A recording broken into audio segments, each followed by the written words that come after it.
Okay. I feel like we have all been going nonstop since January 31st, which is awesome.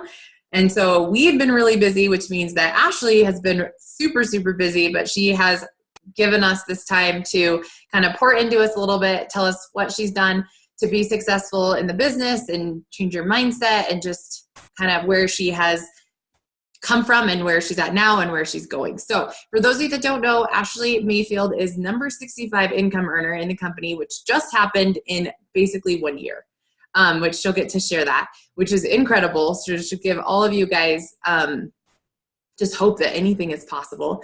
And she lives in Bradenton, Florida, and been in the business almost 4 years. Is that right? 2. Joined in 2015. So yep, just okay, I'm gonna let you unmute yourself and do your own intro because yeah, I'm gonna let you do that. Anyway, you guys. So yeah, go ahead. I'll let you go. Oh my gosh, you're so fun. You're so funny. Hey guys, like wow, what an honor it is to be here with you guys tonight. You guys have a rock star of a leader, first and foremost. So whatever Tamika says, you should probably just listen to. And we probably just end the Zoom at that. Okay, because I already know half y'all ain't doing that, okay? But for real, yeah, you know what? Let's go ahead and turn cameras on because I don't like looking at black squares. You can, point it at your ceiling fan. I don't care.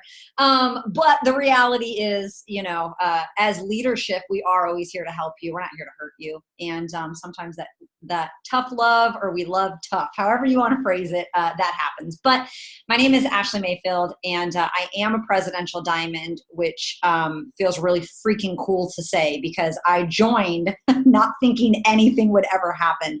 So I joined May 24th, 2016, after I watched my enroller for about 1.5 years on social media.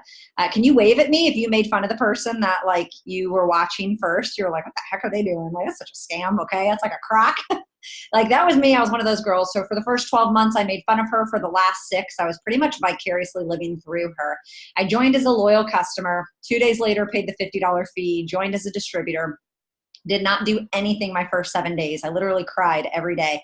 If you know the color personality, I am a red-blue, and my blue was very much out of control whenever I first joined. I came with a lot of emotional baggage. And so the first 7 days, I just was kind of in turmoil, but I committed 1 year. Okay. I said, I'm going to give this thing a year because at that time, I know I'm no spring chicken, but at that time I was 31, I believe. And my life up until that point had not gone what I had wanted, hoped, or expected. Can anyone relate to that? Just drop a 1 in the chat if you can. Okay. Like I was just frustrated and I was desperate to try anything. I was a retail manager. I had quit my job about 6 weeks before I joined It Works, and It Works was just a stream of income. Just a stream of income. That's it. It was $200 to $300. I didn't even think I would make $500. And kind of my timeline in a nutshell is I wanted to get on the It Works cruise. I saw my enroller go on it the year before in 2015. I was determined to get on it in 2016. My enroller said, if you go Ruby in the next 2 calendar months, you will guarantee get on that cruise. I didn't know what Ruby meant, but I did it. I went Ruby in 2 full months and got on the cruise. And then I sat at Ruby for about 9 months because I had no idea what I wanted. And went to my first conference. How many of you guys have gone to conference? Just drop a 2 in the chat so I can kind of see. Cool beans. So have you ever been to a conference? So you always want to show up. And I went to a conference 9 months, 8 months into the business, frustrated. I was a low paid Ruby. I had lost my husband's Ruby rank. He went from Ruby to distributor. And I was pretty just determined, like, I don't know. I was just sucking. Like I wasn't chasing anything, and I'm a dominant red and I need something to chase, but I didn't believe in myself. I didn't have confidence. I had just started doing self-development. And so I went with this expectation of Jesus coming from the sky because everyone just told me to get to conference and Jesus didn't come down from the sky. Okay. But something clicked about 2 weeks after I left conference. I can't explain it, but it clicked. And within 6 weeks, I went from $250 to $2,000. I went from low paid Ruby to a diamond in 6 weeks. 2 months later, I got Jason Diamond. 2 months later, I went double diamond. And I went double diamond July 31st of 2017. And when I woke up in August, I felt like my whole organization was going to fall apart. I don't know what it was. It was just a Jesus moment I had. And I believe in Jesus. If you don't, I apologize. We don't talk about him tonight. And I just believe it was a Holy Spirit moment. You know, I was being very effective. I had learned to tap into that tap into that leadership, but my leadership was not I was being a leader, but I wasn't being effective. I had really bulldozed over people in 5 months to go from 250 to, you know, my first double diamond check was $6,000. And within 5 months, I really just kind of steamrolled over everybody, and I lost a lot of good people along the way. And so I knew that my business wasn't going to continue. And ironically, Tamika is actually a part of my story. We were on a Zoom in August when I went double diamond, and she shared about a book she had read, How Successful People Lead, by John C. Maxwell. And for some reason, I never do what people tell me to do because I'm a rebel, but for something, it actually hit a chord inside of me. And I felt like God was like, you need to go read that book. And so, Tamika, you're very much part of my story, whether you know that or not. And so I went and read that book, and it basically, I'm going to try and because now I'm just rabbit trailing here, but it basically said that you can go from level 1 to 3, where I'm not a yellow. I don't care a lot about other people. It's just not, I know that sounds harsh, but it's not my natural disposition to want to serve other people. Okay. I'm a red. I like to serve myself. And so it basically said you can go from level 1 to level 3, which level 3 was a producer. You're adding to the bottom line. And I knew I was a level 3 leader. And it said, but if you don't go back and establish level 2, your building will come crumbling down. And I knew I needed to learn to put that yellow hat on. So thank you, Tamika, for sharing on that Zoom that you probably had no idea about. And so I learned how to put the yellow hat on, and I vowed in August of 2017 that I would not promote again until my tribe was ready. That was probably one of the hardest decisions as a leader I had to do. Okay. Have you ever had to make tough decisions as a leader? Drop a 3 in the chat. This business isn't only for you. It's not here for you to serve yourself selfishly. You have to care about the people underneath you. And so I'm grateful that we're under the leadership of Amber Parker, because I don't know anyone who shines freaking brighter than the gosh darn sun than Amber Parker. And because of her and Malin, they really helped me learn how to put that yellow hat on.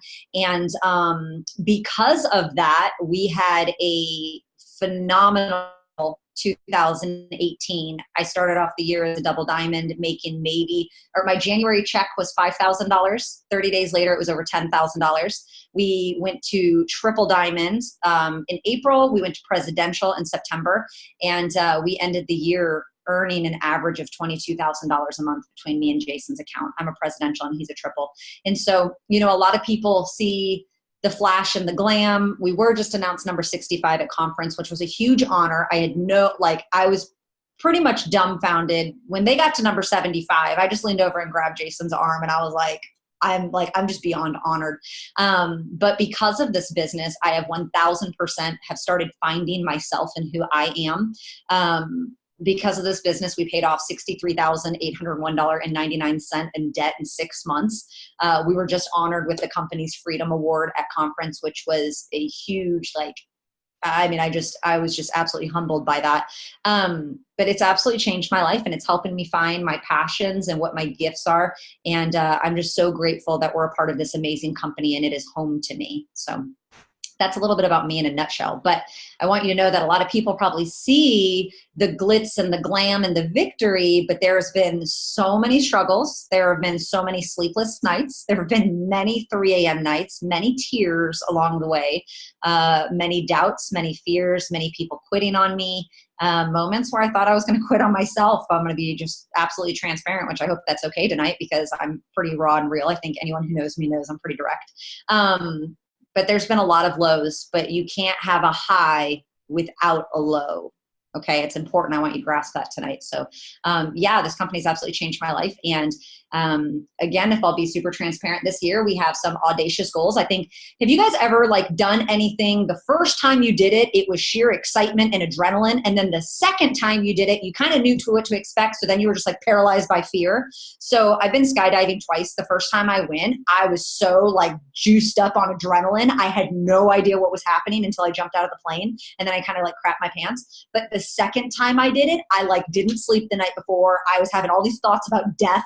And that's kind of where I'm at right now. I've kind of been battling the last few weeks, just pushing through some of those doubts and fears. We had such a phenomenal 2018. I'm very honored, and I humbly say that the company shined a lot of spotlight on me and Jason and what we were doing. And I'm very honored by that. But now that I'm kind of like starting a new year, I'm kind of like, well, crap, how am I going to top that? You know what I mean? And so there's a lot of doubt and fear that I'm walking through right now, and almost, I don't want to say self-sabotage, but almost a level of trying not to be paralyzed by, I don't have to be anybody. I don't have to end the year number 65. I can end the year number 120, and that's still okay. And so, you know, I'm kind of working through some things right now. And so if you're in a position where you're working through some things right now, I can totally align with you. Okay. So that's kind of me in a nutshell. So I want to kind of have that be a segue into our next thing, because there are these ceilings that we put on ourselves.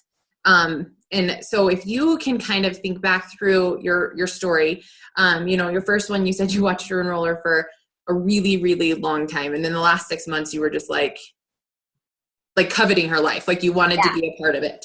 And then, you know, you pushed really hard. You saw that vision, you got to Ruby, and then stayed there. And so like kind of, you know, obviously where you are now in your mindset is totally different than where you were, but kind of like, what are those glass ceilings that you put on yourself? And then what did you have to do to get through them? So I love that question. And I loved your questions, that they were actually like questions. So thank you for that, Tamika, which I expect nothing less because I know your personality, but they were not like fluffy questions. And I appreciate that. Cause you know, sometimes people are like, do you market on Instagram or Facebook? And I'm like, you don't care where I market or how. So for me, as far as glass ceilings, I think number one is, prior to me joining, and when I did join, the biggest thing that held me back was my blue. Okay, I'm a red blue, and my red is extremely dominant. I'm like 70% red, but my blue is really out of control in an unhealthy way. And so if you guys don't know the color personalities, blues were feeling oriented. We're the loud, obnoxious, fun ones. We're the rebels. You can't trust us worth a lick because we're going to tell you one thing and do another. Like, you know, we're pretty lazy naturally. But I was so like, one of the things that blues struggle with is they're afraid to go against the crowd. We're afraid of judgment. And because we judge people, okay, like whether I like it or not, my natural disposition is to judge people. I'm like, oh my God, why does her breath stink? Ew, do you see what she looks like today? Like, that's just, I can't stop my thoughts, people. Okay. That's what happens in my brain. And because we judge people, because we kind of petty and dramatic, we expect people to do that to us. And so I was so afraid of going against the crowd. I was so afraid of being different and not being accepted.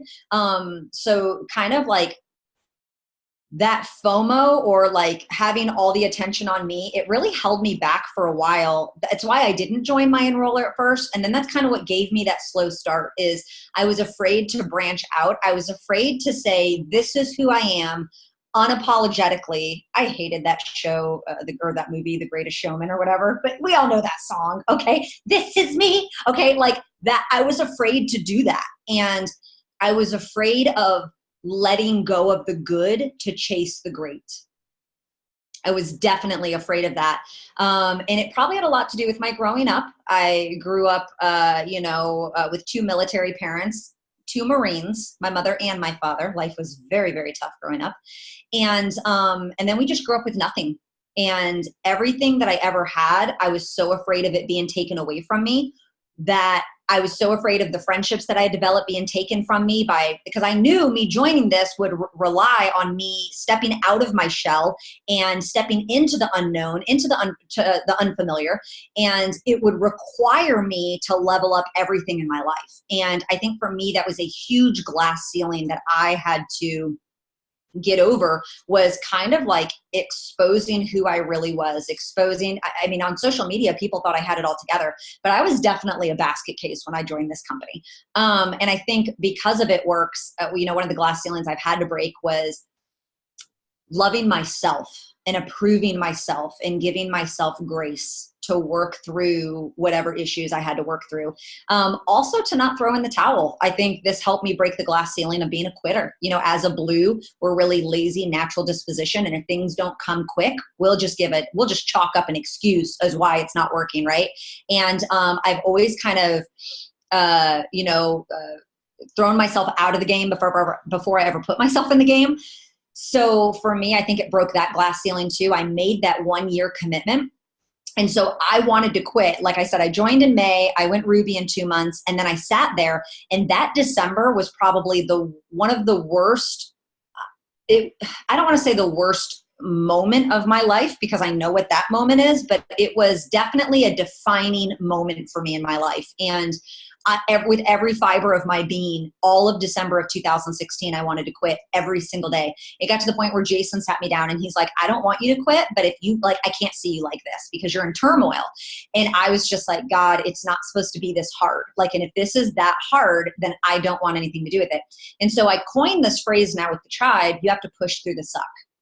And that was a huge moment. I had to push through the suck. And because I did, I came out a stronger person when January hit. And I was like, you know what?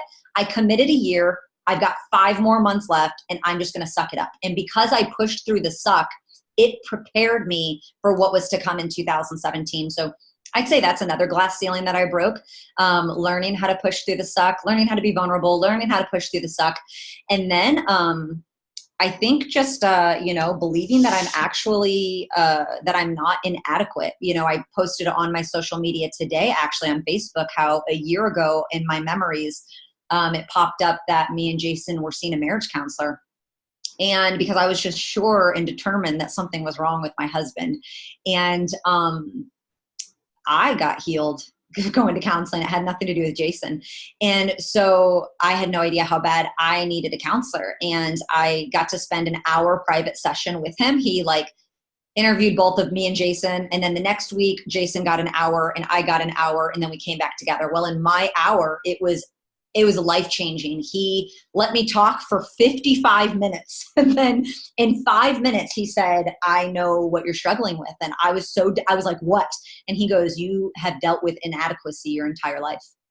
And I could just cry right now. It was when he said it, I'm not even joking you, chains broke off of me. I have always felt like I was good, just not good enough. I was in 7th grade in middle school. I was in gifted classes with a 3rd grade reading level, and all my friends made fun of me. I sat at the popular table in high school, but I was the ugly girl. I tried out for cheerleading, but the lady loved me, but she's like, oh, you have a D in math. You can't make it. I was on staff at a church, and I will never forget one time I sat at the table with the big boys, and the pastor went around and introduced every single person but me. And I was like, are you chauvinist? What the heck, right? But I always just felt like I was good enough, or good, just not good enough. And I just dealt with it. And that was one of the things that held me back. So last year, I really feel like that was one of the ways that I broke through that glass ceiling of just proving to myself that, you know what, I am enough. And I don't have to be, I'm not a green. I'm negative 37% green. I'm not super logical. I always joke. I don't use words I don't know how to spell. That's if I'm always like, how do I spell that? I don't use words I don't know how to spell. I'm not super intelligent. I'm full of wisdom, but I'm not a logical person. I don't comprehend things easily. I am super in tune emotionally. I am emotionally intelligent. And I've really had to accept that. Because I have been, my dad grew up saying he was a rocket scientist, and my sister is extremely intelligent. She was top in her class. She's finishing her master's degree in a couple months. And, my family just comes from, all the grandkids have gone to college but me. And it's always like, Ashleigh, when are you going to finish college? When are you going to finish college? Right. And I'm like, when are you going to make $22,000 a month? But I've had to come to grips with I've had to approve myself. It's not, here I am thinking that everyone else disapproves of me. And it's really that I don't approve of me, right? And so usually when we're projecting something, it's always an internal reflection of something we're dealing with. And so I hope that answered your question. I would definitely say those are some of the glass ceilings that I've broken through. And I'm still not done, guys. I still struggle with inadequacy. I still struggle with doubt and self-worth and all that stuff. But it is now more of breaking habits And I would say right now, what we're doing as a team is we're reading through Secrets of a Millionaire Mindset. And I'm really like this year, my goal is to really transition from having a poverty mindset to having, you know, an abundance mindset, and really believing that anything can be impossible, or anything can be possible. So. Okay. I love it. And that book is really good. You guys, like, Oh my God, I've read it twice in the last 30 days and I'm still like finding it's phenomenal. and every time you read a book, you guys are going to hear something different, like something else is going to stick because it's going to grow you. So real quick, before we move on to the next thing is, so right now you have your own glass ceiling. So what are some of the things that you're doing right now to overcome that chatterbox in your head that's telling you 120 is okay? Because that's not true, Ashleigh. Like you threw that out there and I'm deleting. But so like, what are some of the things that you're doing right now to just control that inner chatter? So I want everybody right now, 100% honesty, to drop in the chat the number of books that you have finished in the last 90 days. How many books have you finished? I appreciate your honesty, Smiley. Riley, I appreciate your honesty. All right, we got a lot of honest people. Proud of you.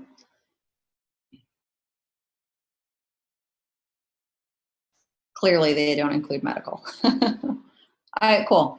Now I want you to write in the chat the number that you are believing God for to be on an It Works check this year.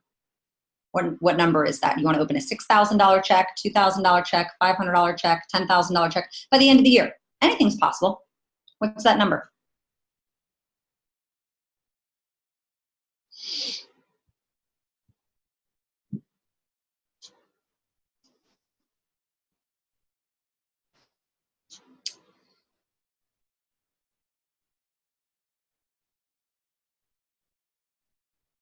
Cool. So some of you guys have very arrogant goals. And I say that to you tonight in love. There's a level of arrogance thinking that you deserve that level of freedom when you are not investing in yourself.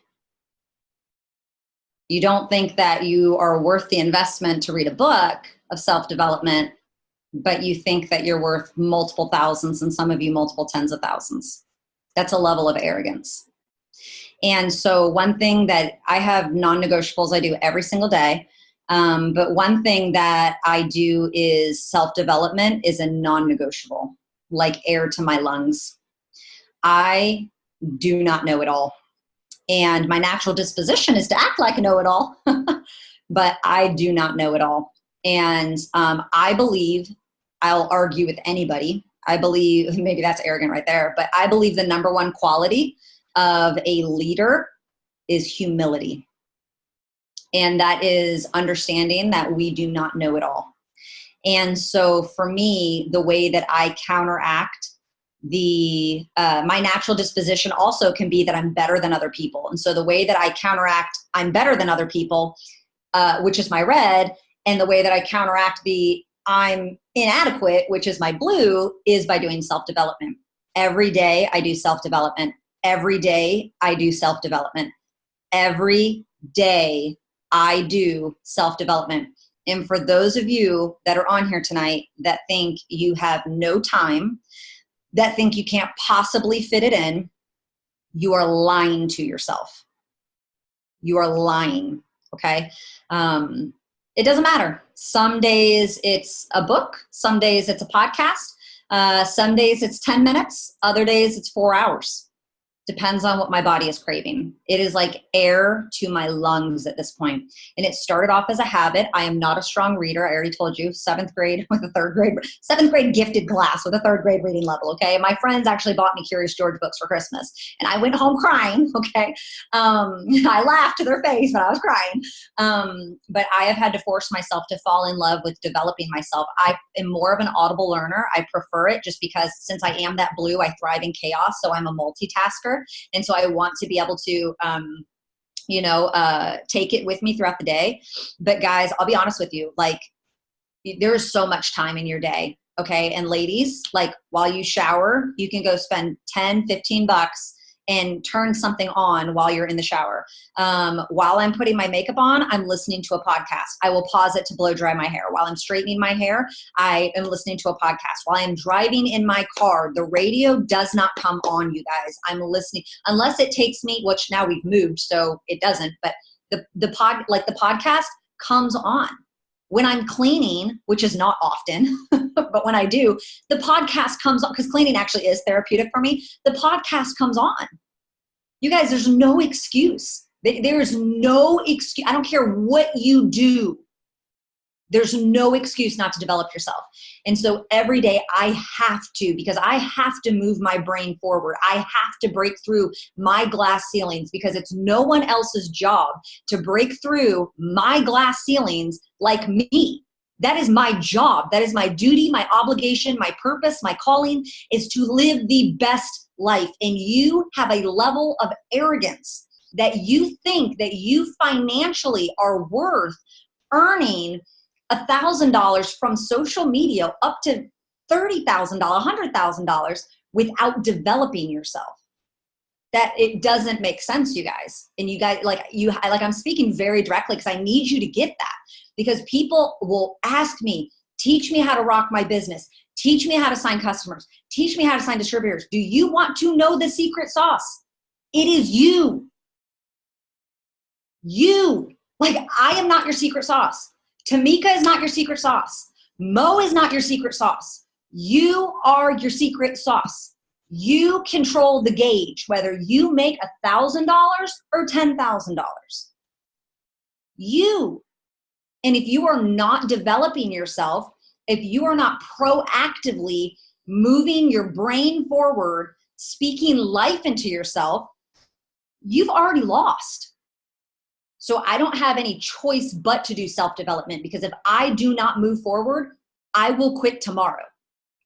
That is my natural disposition. I am a quitter. I am a quitter. I will quit tomorrow. The moment I stop you will know the moment I stop self-development, because my business will fall apart. I can't. It will all crumble, because what I have right now is bigger than me. And it deserves my best. And so a lot of last year was me breaking down Ashleigh Mayfield so I could be the best leader. There are moments that I have to make decisions as a leader that I do not agree with. But my team does not deserve Ashleigh Mayfield. My team deserves the best leader that they can have. And sometimes that means I have to put a leader hat on, which is different than what I really freaking feel doing. Y'all know what I'm saying? Y'all resonate with that? So like, I have to, that's how I shatter through those glass ceilings, as I develop myself. I'm also speaking life over myself. I watch the way that I talk to myself. I watch the way that it's not necessarily my thoughts as much as it's my emotions I've had to learn how to control. Now, if you're on here and you're a green, dominant or secondary, you probably struggle more with your thoughts. I don't. I'm more of an emotional person. And so a book last year that I used, and it got me through some ridiculous things that we went through in Utah, the freaking cold river, okay, is this book, Emotional Intelligence 2.0. If you've ever done like Strength Finders, it tests you in 4 different areas. It tests you on how to assess your emotions. It tests you on how to manage your emotions. It tests you on how to assess other people's emotions. Like, how can you walk into an atmosphere, or can you walk into a room and gauge the atmosphere based on the emotions, and how to manage other people's emotions. If Tamika and Mo are having an argument, do I know how to effectively step in and help manage them? And this book, I scored like A+ in 3 out of 4 categories. It was like flying colors. The one category I got an F in, literally, it was like 59 and below, you suck. And I got a 59, was managing my emotions. And I was struggling with that. And I believe God just led this book to me. And I implemented, so it tests you. And then it has, if you can see the gray sections right there, those gray sections, it actually gives you like breathing techniques and how-tos and ways that you can develop in each of those 4 areas. So if you're very emotionally based, that's like, I find things like this that help me, because it's not my thoughts that get me. It's 1000% my emotion. I feel unworthy. I feel inadequate. I feel insufficient. I walk in a room and I feel not enough. So another thing is I'm speaking life over myself. Every day I wake up, I just started 2 weeks ago, I will stand up, take my morning pee, and then I will go to the mirror and I will speak life into myself. And there are moments I am doing it with tears streaming down my face because I don't feel like it's true, but I am speaking life every day. If you have 2 minutes to brush your teeth, you have 2 minutes to say an affirmation, okay? And I am like audibly speaking things over my life. I also am preparing myself whenever I go to things like conference, okay? Or events. I have sitting in, I have cafeteria syndrome when I walk into events, okay? Y'all ever walk into the cafeteria in high school and you didn't know who to sit with? Okay, I have that. I don't have anxiety. I'm not a person which I know a lot of blues do have anxiety. I don't really know what anxiety is. I'm just like naturally weird. But I get really tense when I walk in a room because I feel inadequate. So something that I said, Pam Souter messaged me a couple weeks ago, asked me to go to her house and, or invited me to her. I kind of invited myself to her try-it presentation at her house. And she messaged me and said, I want you to close out the room tonight or tomorrow night. And I was like, okay. And you don't say no to the queen. And so I was like, cool. I'm not going to crap my pants. And I literally I was having heart palpitations, like literally having an outer body experience as I'm pulling up to her house. And my double diamond, Milena, was with me. And I looked at Milena and I just said, Milena, and this is what I say every time I walk into a corporate or where someone else is there where I'm intimidated or I'm going to feel inadequate or I don't know how it's going to go down. I literally looked at Milena and I said, Milena, we are a 10 walking into this house and we are a 10 walking out. And whatever happens in the middle is irrelevant. And I tell stuff like that to myself because I need to know I am worthy when I walk in and I am worthy when I walk out. And whatever happens in the middle, whatever emotions arise, whatever doubt, it doesn't matter.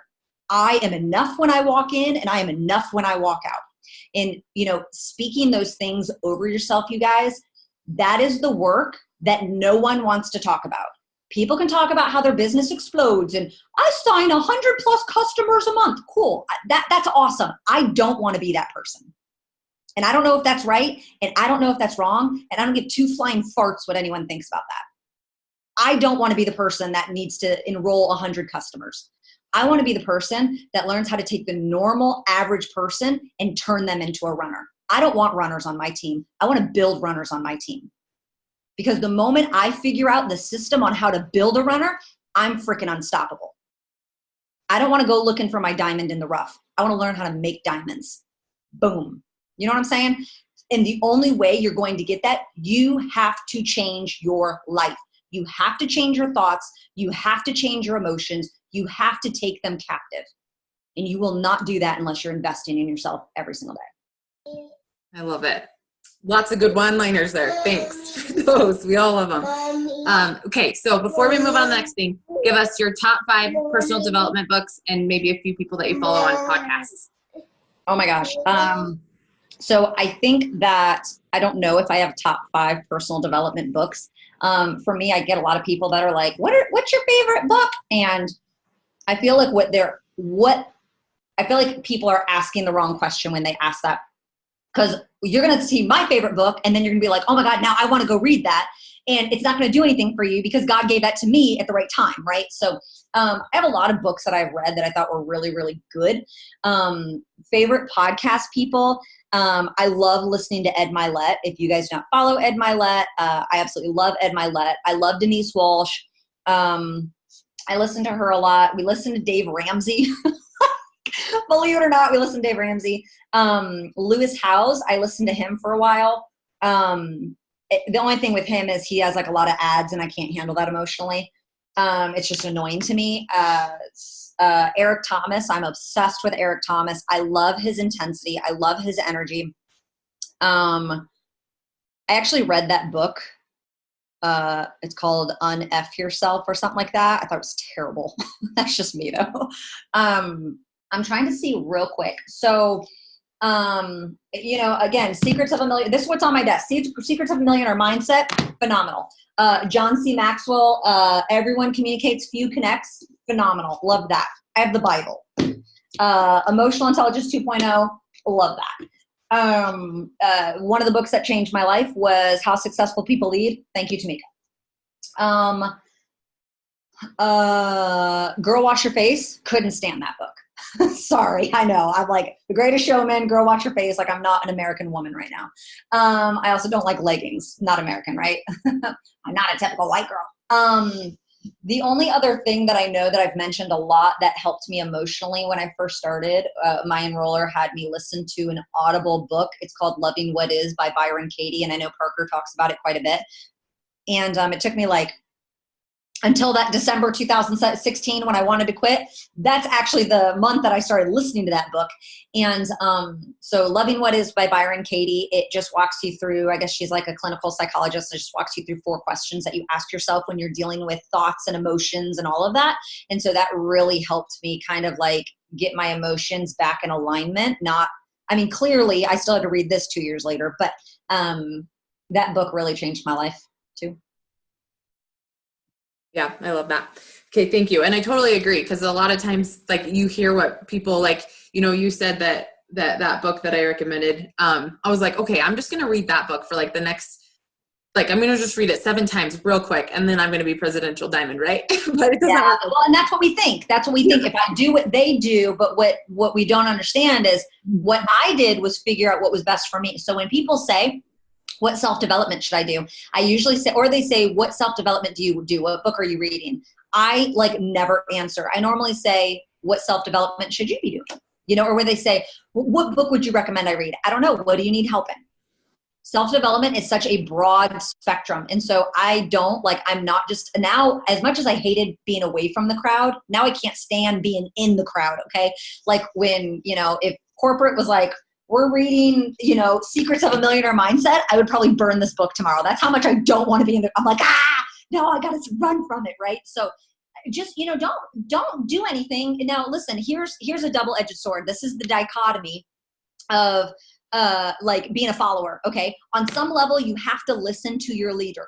Tamika is here to pour into you. Tamika is here for you to listen to. Tamika is here to give you guidance because she is someplace you've never been. But the opposite side, and neither is right, that's what a dichotomy is, the opposite side is you are not Tamika. And you need to do it and figure you out.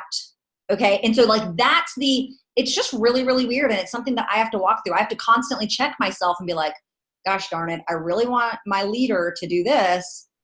But at the end of the day, I can't bear hug it the way that I want her to do it. I've got to let her have freedom to discover it or to learn it or to process it, how she processes it, because she's a different personality type than me. And so, you just kind of have to be open to everything that you're being taught and you're hearing, but understand no one's going to develop you. I'm not talking about systems of enrolling. I'm not talking about eSuite. I'm talking about when it comes to developing you. Listen to what people are pouring into, because you are not, like, don't be arrogant, right? You don't know what you don't know, but the way that you develop yourself and figure yourself out, no one knows that but you, and you need both, and both aren't wrong. Neither's wrong. Okay. So you kind of have to finesse that. There's no balance, but you got to finesse it. So it's weird. Okay. And like she said, you guys, is you all put down what you wanted to be making in a month. So that means that you've got to grow into that person, and you got to have the discipline, and you all have the tools. I mean, I'm sure Ashleigh's the same way as me. Is like, Google is our best friend. If we don't know something, like, you can go in, like, what personal development books are good for self-worth, and you're going to get a bajillion. Like we're not. People go to Amazon, buy them all. Someone's like, what podcast do you listen to? I was like, all of them. Just all of them. Just listen to all of them. They'll serve you. We all have the tools. We just have to we get to just do it. So I'm going to get to a couple of these questions. If you guys have questions, you can put them in the chat. We're just going to we'll just use an hour total of your time. So we've got about 20 minutes or maybe less. Sarah wants to know when your podcast is coming. We're actually recording on Fridays. So this Friday we're recording podcasts. All right. So we're all going to go follow you. You're going to have, it won't be available till probably next week sometime. That's so cool. Okay. So this kind of goes along with, the personal development. I feel like asking this question, but just humor us. What does your typical day look like? And it could be a day in the life of right now, or a day in the life of in the past, or whatever you want. So typical day is I am a hot, holy mess. So sorry, I'm sending my website to somebody while I talk. So, I mean, I can just walk you through this morning. So last night I stayed up way too late because I was looking on my reports on my phone. And so I was probably up till 2, which I know that I'm supposed to not sleep with my phone next to the bed, but I do. And it's just a huge problem that don't really want. It's a problem that I've admitted, but I'm not ready to deal with yet. And so I was up till 2 a.m., which means I fell asleep looking at my phone, and I didn't set my alarm for 8, which means I didn't get up until 9:30. And then the only reason I got out of bed around 11 was because I had held my pee for so long, I was about to pee my bed. And so I got up, I wiped my face, I brushed my teeth, I put my deodorant on, I said my affirmation in the mirror, and then I continued messaging people and looking at reports. I made sure I made my morning post. What I do every day, I mean, that's just like as raw as real as I can be. I had my keto coffee at 11:30, and I finally tried to get my life together, by 11:45. So that was today. Today was an epic fail as far as this morning routine that every awesome entrepreneur is supposed to have, that I, for some reason, just am, I don't know, rebelling against. But what I will say is the things that I accomplish every day is there are 3 things. I've taught this a lot. And I always tell people, these are my 3 non-negotiables that I accomplish every single day is and I'm going to break this down in thirds. If you've never heard me talk about this, I have a Facebook Live that actually just got bumped today. So weird, from October, that explains all of this. But if you think about your day in 60 minutes, if you only have 60 minutes to devote to this business, 40 minutes should be on you and 20 minutes should be on your team. Okay. And so the only reason I use 60 minutes because it's easy to break down in thirds. Let's all be honest here. I'm not a math major. So if you spend 40 minutes on you, half of that, which is 20 minutes, should be on your self-development. I've already told you, air to your lungs, non-negotiable. And if you have 60 minutes and you're not at least investing a third of that into you, you're just dropping the ball. Okay. You're just running on the hamster wheel. So 20 minutes, again, it's not relative. I do a lot more than 20 minutes, but just for fact's sake, 20 minutes is you're investing in yourself. You're reading, you're listening to a podcast, you're meditating, you're visualizing, whatever it is that looks like you moving your brain forward. You're journaling, whatever that is.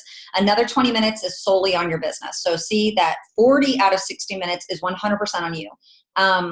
I'm making sure that I am my business every day, in case anyone is confused, every day my business is open. That is, I prefer social media. I don't know why. Okay. Fun fact that probably no one believes me on. I'm petrified to talk to people face to face. I know, not really my disposition, not really my personality. I would rather eat a dog turd than go blitz somebody. I'm not even exaggerating. Okay. It scares the living poop out of me. And I don't know why. I partially probably need to see a counselor. The other part of me is I'm talking to Cammie Pentecost about it. She's coaching me and she's let's go to an event together and you'll watch me. And she's you'll be fine. I'm no, you don't get it. I don't know what it is, but so I'm personally working on that. It's one of my goals for 2019 is to do parties. But, because I don't do that stuff, I won 99.8% rock social media. So I'm making sure I'm utilizing everything on social media. Okay. If you're going to choose not to do the face-to-face stuff, which I know you're under a leader that does a lot of face-to-face stuff, but if you're going to choose to not blitz, if you're going to choose to not do parties, if you're going to choose to not do vendor events, if you're going to choose to not wrap people in a Panera bathroom, then you better do Facebook Lives. You better host a post.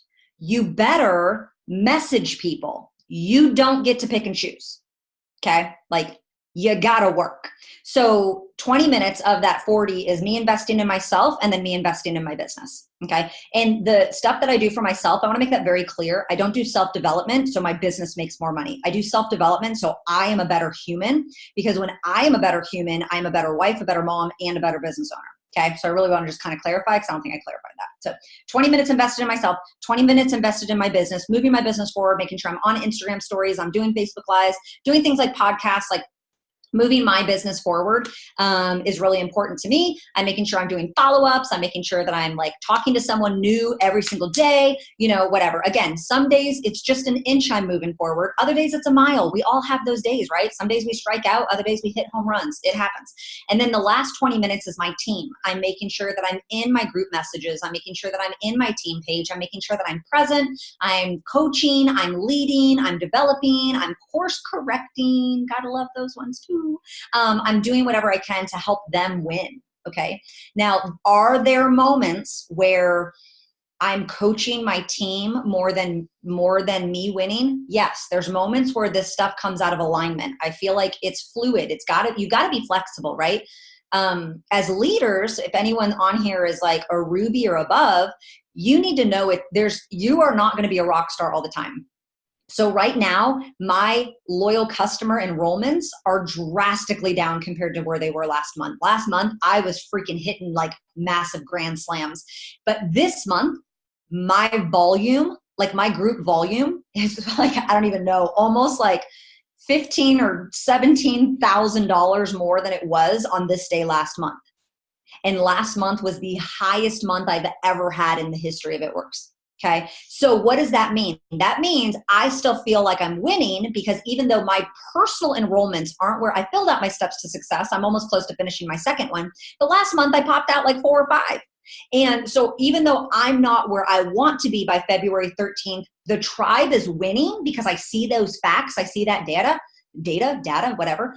And I'm okay because I know we're winning. I know I've enrolled 12 distributors this month, and they're getting their shopping sprees, which means I'm getting my fast start, which means we're all winning, right? And so my time so far this month has really been invested in making sure my new people are launching, because I want to implement that leadership so I can get duplication. So, know that there's moments where you're going to be winning more than your team, or your team is going to be winning more than you. And it's all fine. You got to take it all as relative, because progress is progress. And good job, Kelly Jo. So I hope that's kind of what I make sure I do every single day. Every single day, whether again it's an inch or a mile, I'm pouring into myself, I'm pouring into my business, and then I'm pouring into my team every single day, no matter what. Those 3 things happen every single day. I like that, and it's super simple, and it looks different for everyone, but it's simple. And duplicatable. So, all right, last thing, because I know that this is probably the biggest, is if you want to speak a little bit to rejection, consistency, and duplicatability. So I know that those are big things. So whatever you want to say on those, but I know that we all really struggle with the rejection piece, the consistency, and then, like making sure that what we're doing, other people can do. Right. So, this is something also that I teach, and I'm going to kind of break it down. Again, this is broken down into 3 things. So number 1 is rejection is going to happen. You got to get over yourself. Okay. And you got to start thinking. I loved what they said at conference about finding that customer avatar, and find that person, like find that customer that you want to market to, and find that business partner that you want to have join you. Okay. So the reason that a lot of people struggle with rejection, what I personally think, is because they don't know who they are and they don't know what they're looking for. And so when okay, I'm obsessed with the keto coffee in the chocolate greens, which a month supply of keto coffee in chocolate greens. So 90 BV, notice, okay, it just wasn't no like little piss poor piddly BV. So if you're obsessed with keto coffee and chocolate greens, you're just looking for people that want fat burn coffee. So there's no way that you should feel rejected. You should feel proud when someone says, I don't drink coffee. Sweet, you're not my person, right? So like you handle rejection differently when you know what you're looking for. It's usually when we're just firing at the hip looking for, I need a customer, everybody's saying no. Okay, they're supposed to say no, they're not your people. So I think when you look at your business very selfishly, and what do I need? What do I need? What do I need? Instead of who has the problem that I have the solution to? And so when you lead with the solution, you realize hey, my solution is a square peg in a round hole. It doesn't fit their problem. Right? And so if you know you need physical results, you're going to handle rejection better. If you're taking the triple threat, you're just looking for people to do the triple threat with you. Okay. My husband, this is not my words. These are my husband's words. So if you have a problem, you can go message Jason Mayfield. Don't be messaging Ashleigh Mayfield. I'll delete your message. Okay. If you find fat friends. That's what my husband says. Okay. And he lost 55 pounds in 4 months. So he says he can say it. It's not me. He was manifesting himself through me. Okay. So if you need to lose weight, go find people that want to lose weight with you. Right. And so it's difficult to feel offended with rejection when you understand that, number one, don't be arrogant and think that what you have to offer is for everybody, because it's not. What you have to offer is not for everybody. Newsflash. Okay. Like there's just some people it's not for, and there's some people you don't want. Like that's a blessing. Okay. So I think when you know exactly what you're about, like I'm about debt free, pretty obvious by now. Okay. I mean, the company just kind of recognized it. So that is my niche. That is what I want. Now, does that mean that everybody in my tribe is about debt free? They're not. A lot of them are, though, because it's been an overflow of who me and Jason are. But when I have conversations with people, I'm looking for people that want that freedom, and not just financial freedom, but freedom in general. Freedom, like, guys, I have a video that, like, I don't know if you saw on my Facebook yesterday, or not yesterday, it was on the 11th. On the 11th, 2 years ago, I said that God was dropping the word freedom in my spirit, and I didn't know why. I made a Facebook status about that. And like, 2 weeks ago, the company honored me with the Freedom Award. Like, that's not, like, I knew what I was looking for. You got to know what you're looking for. So to answer a very short question, very long, with rejection, if you know who you are and what you stand for, you're just looking for people that are like you. And you're going to handle rejection a lot differently when you know what you're looking for. Okay. I'm not pissed off when I'm looking for my keys and I open up the drawer and, like, I don't even know. That was probably a dumb analogy. Anyways, let's move on because it's just getting dumb at this point. So yeah, I think I butchered that one. What was the next one? I already forgot, Tamika. No, you're fine. The next one. Because I first thought about it and I was like, no, I would be really pissed off if I opened up the drawer and I didn't find my keys. So it didn't make a valid point. Let's just move on. No, but you have this Facebook Live, and you're going to have to help me remember what it is, but I loved it. You talked about being in a retail store and how you have, like, the passerbys, the people that come in. What was that called? So everyone can search your name and find it. I think like the something about selling. I don't know. I'll find it and then I'll do it. But it was really, yes, really good. yes. Okay. Consistency and then duplication. All right. So consistency is, okay. So to me, here's the deal. Here's like a real, like, lowdown thing of kind of what I'm thinking in my head. The way that I teach this business to people is enrolling in recruiting, leadership, duplication. Enrolling in recruiting, leadership, duplication. Enrolling in recruiting, leadership, duplication. There are 3 pieces to this business. A lot of us join, and what do we want? Duplication. Duplication is last. You must learn how to enroll and recruit. If you do not know how to enroll and recruit, you will never be a leader. You won't. And if you don't know how to be a leader, you will never duplicate. Okay? And so the consistency piece, to me, not only aligns with the enrolling and recruiting, because number one, if you're not consistent, you're never going to get people. If you're not consistent, you are lying to yourself when you said that amount earlier. You're lying to yourself. Your thoughts, your words, and your actions are not in alignment. And that's just ignorance. Okay. So consistency with anything, if you struggle with consistency, you should probably read The Compound Effect. We just went through that book in December as a tribe, and it talks about how you build momentum. It's the little things day by day by day by day. People think, oh, I'm not going to work my business, but then on Thursday, I'm going to hump it and message 80 people. You will never be successful. Ever, ever, ever. That's like saying you're going to wash your butt only on Thursdays. Like, I'm only going to brush my teeth on Saturdays. Come on now. All right. Like, y'all be, I'm only going to use toilet paper on Mondays. Y'all get my drift at this point. Okay. So, like, consistency is, you have to do it. If you struggle with it, get over yourself. Like, you're quitting on yourself. How can you expect anyone to join you or buy into your vision if you haven't even bought into it? Consistency is such a necessary entity of what we have to offer. But it not only goes within enrolling and recruiting, it goes into the leadership piece. Because if you're not consistent, if you're not leading from the front, you're never going to have anyone buy into you, and they're not going to stay around long enough. So for those of you that have a revolving door, which the revolving door should always stay open. Don't listen to anyone that says, close the revolving door. No, some people need to leave your business. Some people only serve a season or serve a purpose, and there's nothing wrong with that. But if your revolving door is sucking, it's like a black hole and it's sucking everybody out, and they're leaving your business, you need to question yourself. There's something on the inside of you that's not there.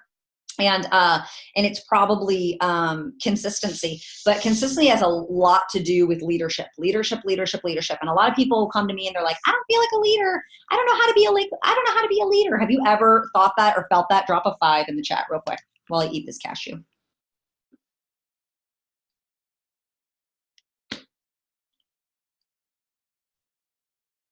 Cool. I appreciate you guys' honesty, because that was kind of a trick question. So if you've said that, that means you don't know how to lead yourself.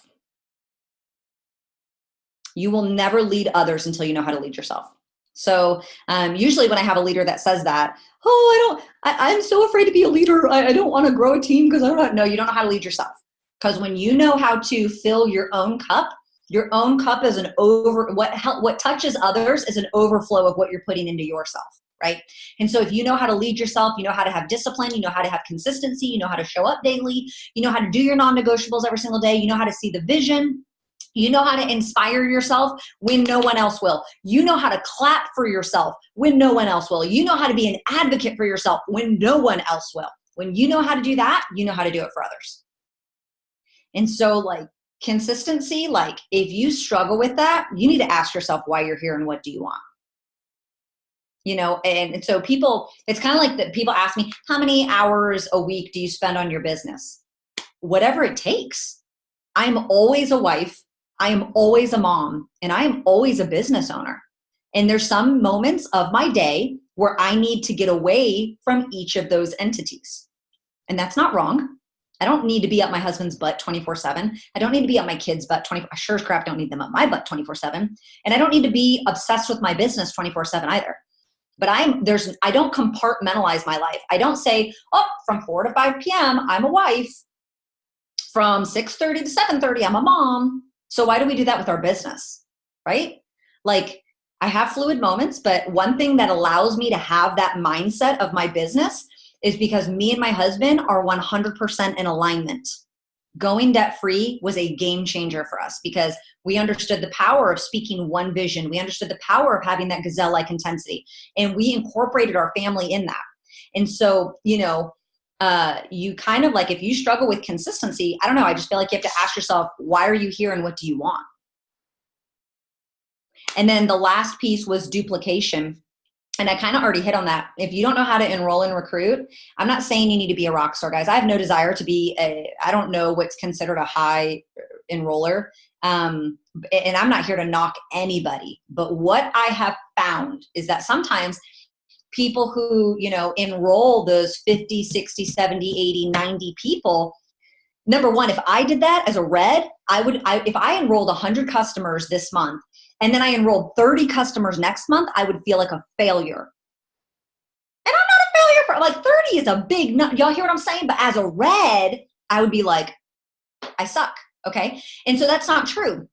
But also, do I want to be the rock star or do I want my tribe to be the rock star? Amen? Y'all know what I'm saying? So I want my tribe to win. So I'm willing to say, I don't need to hump it and lead from the front.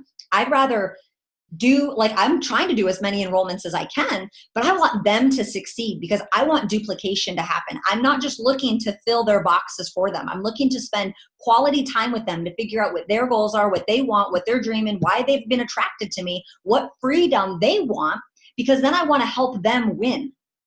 So, you know, when we think about duplication, a lot of us are taking duplication in our own hands. Well, I'm just going to fill out my steps to success 10 times. Well, then you're always the rock star.